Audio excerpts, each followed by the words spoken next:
Heena Goswami from Jamnagar, and it is indeed pleasure that we got the lady speaker also involved in. And the talk is of from diabetology.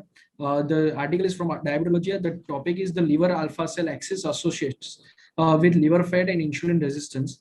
Validation study in women and with non-cirrhotic liver fat levels. And to Dr. Heena Goswami, madam, from the article is from Diabetology, February 2021. Yeah. Thank you so much, sir, Dr. Yash, for giving me this opportunity. I hope I am visible and audible. Yes, hello. Yeah, go ahead. Your slides are visible. You are audible. Yeah. You can take it to Yes. Yeah.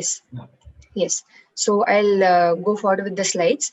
So as sir said, the review is about the liver alpha cell axis association with liver fat and insulin resistance, a validation study in women with non-steatotic liver fat levels.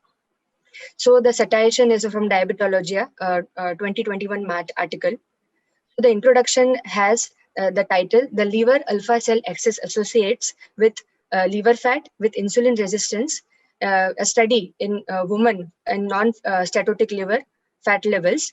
The interest area is liver fat. HOMA-IR and diabetes are more commonly seen in young women, especially in Indian scenario. Study searched for a link between the liver and the alpha cells in individuals with non-steatotic levels of liver fat content. The data obtained from prediction, prevention, and subclassification of type 2 diabetes, that is PPS DIAB study, a prospective observational study of young women at low to high risk of the development of type 2 diabetes. So the background reference of the article is increased plasma glucagon concentration, which plays a crucial role in the development of type 2 diabetes. The concept of liver alpha cell axis provides a potential causal link between the metabolic syndrome and hyperglucagonemia. This association is specifically only been studied in the individuals with non-alcoholic fatty liver. Searched for a link between liver and the alpha cells in individual with non-steatotic liver levels of liver fat content. Hypothesized that the glucagon-alanine index, an indicator of the functional integrity of the liver alpha cell axis, would associate with liver fat and increase resistance in cohort of women with lower levels of liver fat. The analysis, yes, sir. Dr. Heena, can you put it to Full slide screen. presentation? Yeah. Full screen. Full screen. Yeah. Full screen. The article is interesting. Go down and to the full screen. Yeah. Right side. Slide right. Just a minute. Sure. Right. To your 68% next. તમારી બાજુમાં જ્યાં 68 લખ્યું. Okay. Got it. Thank you. Sorry, મને ખબર નહોતી. ભૂલી ગઈ હતી. We got it. Please. Yes.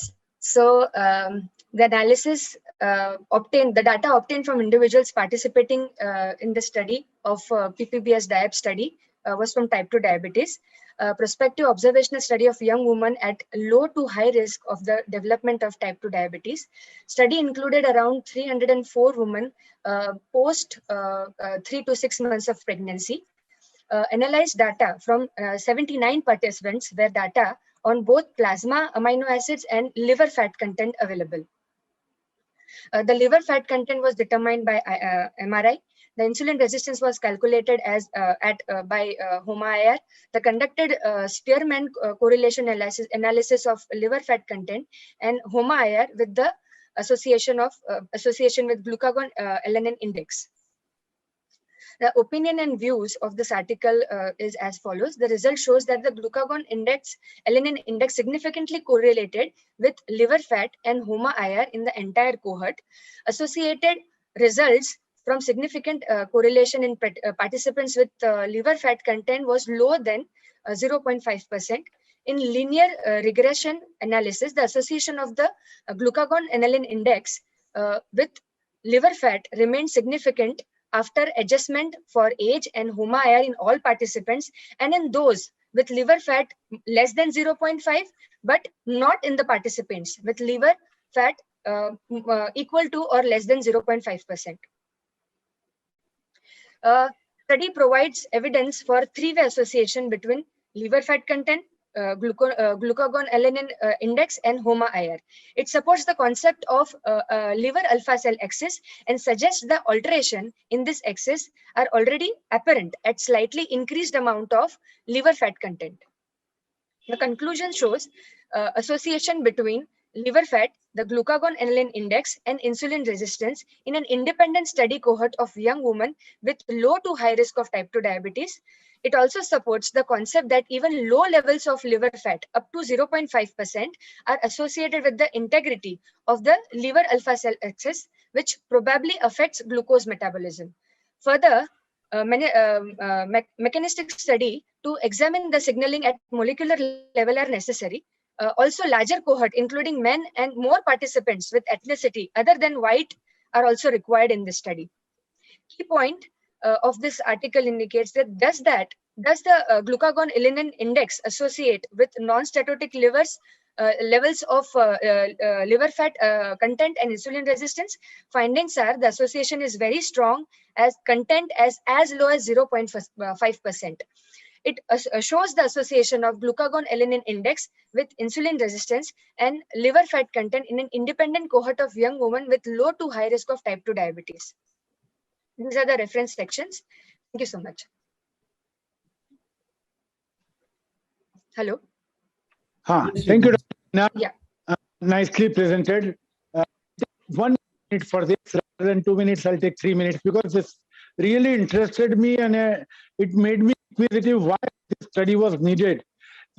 I could find out that hyperglucogenemia has been considered to be one of the key factors in type 2 diabetes, and use of glucagon receptor antagonist reduced the type 2 diabetes severity in many patients, but not in all patients. So they wanted to find a subset of people where hyperglucogenemia is playing a part rather than insulin resistance alone. So those patients who have liver fat more than 0.5, they all associated with insulin resistance, and there was no controversy. They require to be treated for insulin resistance. But those patients whose liver fat was less than 0.5, females having liver fat less than 0.5 detected on MRI, they could associate with hypergluconemia. So this is one subset of patients where there is females, liver fat less than 0.5, hyperglycemia, and still insulin resistance is not developed. This is one group of patients which would be benefited in the future with glucagon receptor agonist, and you can prevent not only diabetes, but you can prevent development of insulin resistance per se if you attack or target glucagon. So this was a goal one step further. We have been thinking about insulin resistance, then we have been thinking about pre-resistance. Now thinking that it is glucagon in certain subgroup of patient initiates the cascade which leads to insulin resistance and then to diabetes and then CV mortality. So attacking going one step behind. So this was a really wonderful.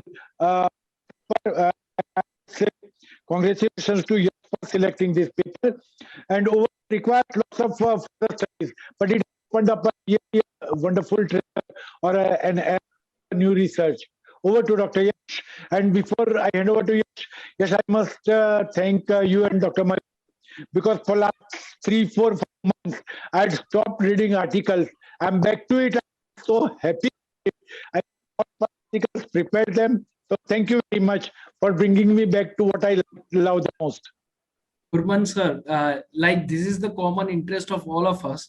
And that's where everyone is eagerly waiting to share and interact for.